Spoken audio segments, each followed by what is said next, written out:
भारत को 2029 तक हिंदू रियासत बनाने का बीजेपी का साजिशी मंसूबा लोकसभा में पेश कर दिया गया। बीजेपी ने मुतनाज़ हल्काबंदियों के जरिए लोकसभा में 2/3 अक्सरियत की साजिश तैयार कर ली।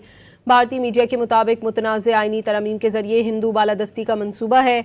बीजेपी हुकूमत पार्लियामेंट के आइंदा इजलास में 131वां आईनी तरमीमी बिल 2026 पेश कर रही है। लोक और राज्य सभा का मुश्तरका इजलास आज से 18 अप्रैल को बुलाया गया है। बीजेपी हुकूमत भारतीय आइन के आर्टिकल 81, 82, 170, 330 और 332 में तरमीम का इरादा रखती है। नए बिल में 2020 की हल्काबंदियों के दौरान बढ़ाई गई नशिस्तों की हद ख़त्म की जा रही है। बिल का मकसद हल्काबंदी के अमल को बीजेपी के सियासी मफादात के हिसाब से मुकम्मल करना है। बिल ख़वातीन के लिए 33% रिजर्वेशन का नफाज है, जो कि बीजेपी के लिए बड़ा सियासी फ़ायदा है।